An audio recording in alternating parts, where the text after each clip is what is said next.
olhar é compaixão. Maria aos pés da cruz. Junto à cruz de Jesus estavam sua mãe, a irmã de sua mãe, Maria de Cleofas, e Maria Madalena.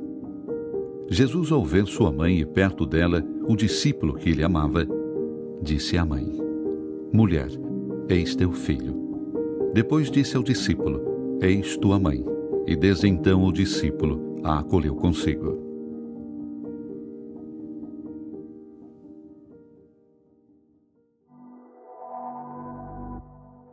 A compaixão nos leva a não olhar com indiferença o sofrimento dos outros, mas a viver junto todos os sentimentos.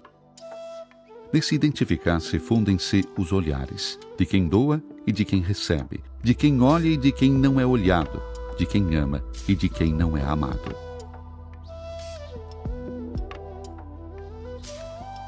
Evoca-se assim a gratuidade, a benevolência e a entrega total aos braços de Deus que devolve à criatura ferida pelo pecado a capacidade de amar e de sentir-se amada.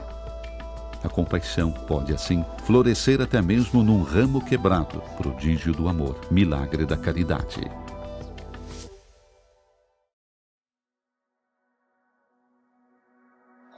À chaque fois que j'entends parler de la croix, c'est un moment où je m'incline, où je vois l'immense amour du Seigneur qui a accepté de mourir pour nous.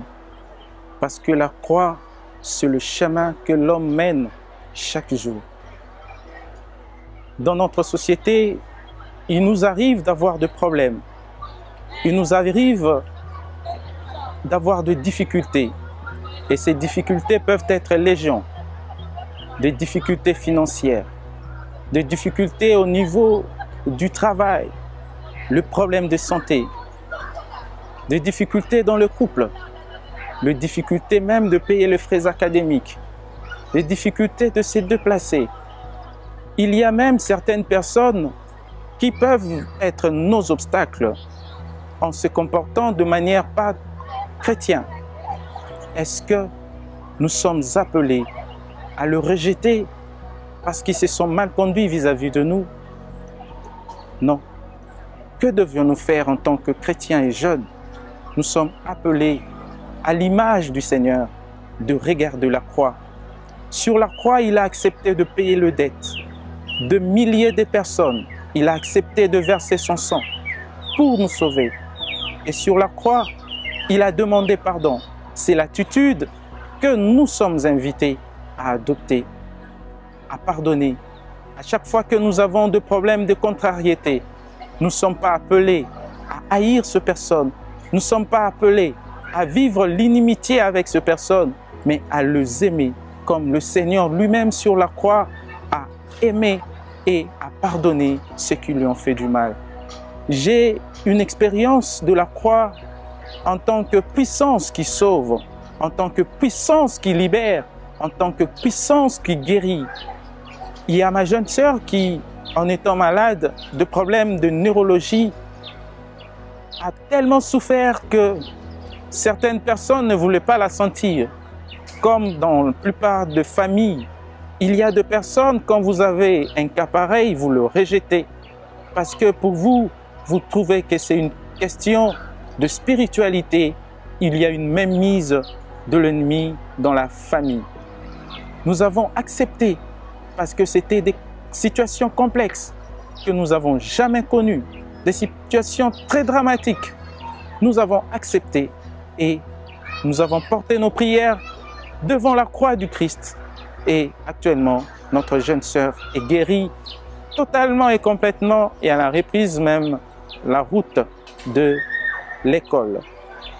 Voilà ce que je pouvais dire sur la croix, parce que en tant que chrétien catholique, la croix, c'est le symbole de ma foi.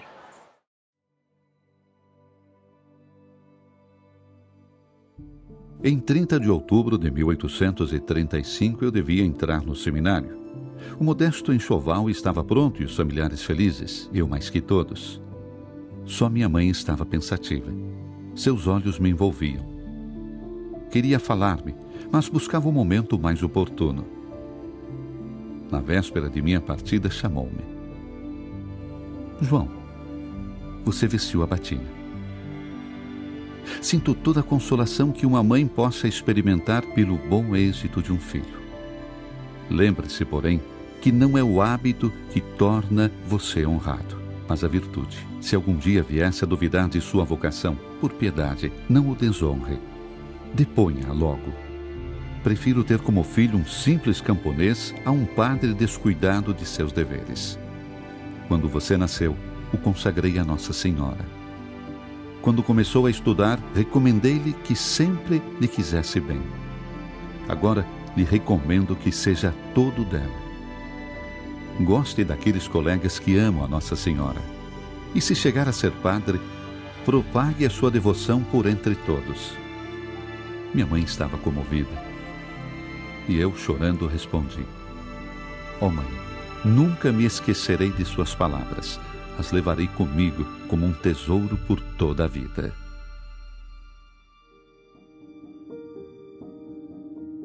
Je vais vous relater une histoire très douloureuse de mon très cher ami Onésime, un ami calme, un ami affectueux, un ami qui n'avait pas de problèmes avec les autres ni les professeurs. Pendant cette période de confinement, nous étions à la maison et on était en train de se poser des questions. Est-ce que nous allons reprendre les études? Est-ce que nous pourrions présenter notre examen d'État, l'équivalent du... Et soudain, un jour, une nouvelle vient et nous entendons que Onésime venait de perdre sa maman. Et alors, on était très triste. Lui aussi était triste. Et alors, on s'est mis à sa place et on s'est mis à se poser des questions. Est-ce qu'il aura le courage de reprendre les études? Il aura le courage de présenter son examen? Est-ce que son père aura le courage encore de payer les frais pour continuer ses études? Alors, on s'est organisé, nous avons cotisé de l'argent, le peu qu'on avait, nous l'avions apporté ça chez lui. Et malgré que nous l'avions apporté de l'argent pour le deuil de sa maman, mais nous l'avions aussi apporté de la joie. Vu qu'il n'avait plus le sourire, nous l'avions apporté la joie et il était en train de... On était là, on jouait, on rigolait. Et après ça, on ne pensait pas qu'il allait revenir les jours de la rentrée à l'école, mais soudain, on l'avait vu là, le matin, il était revenu, il était très joyeux. Et nous aussi, nous étions très contents de le revoir.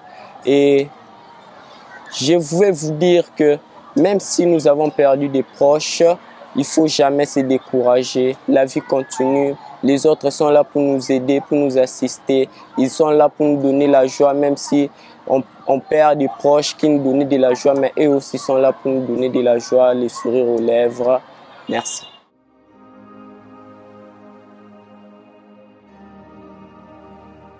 Ó Maria, Virgem poderosa, tu, grande e ilustre defensora da Igreja, tu, auxílio portentoso dos cristãos, tu, terrível como exército em ordem de batalha, tu, sozinha, as heresias todas destruíste.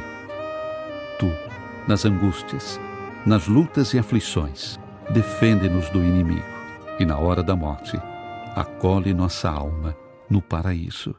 Amém.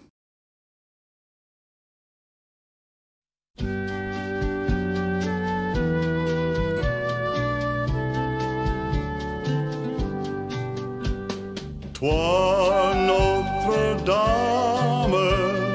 nous te chantons. Toi, notre mère, nous te prions. Toi qui portes la vie, toi qui portes la joie, toi que touche l'esprit, toi que touche la croix. Toi, Notre-Dame, nous te chantons. Toi, notre mère, nous te prions. Toi qui donnes l'espoir, toi qui gardes la foi, toi qui passes la mort, toi debout dans la joie.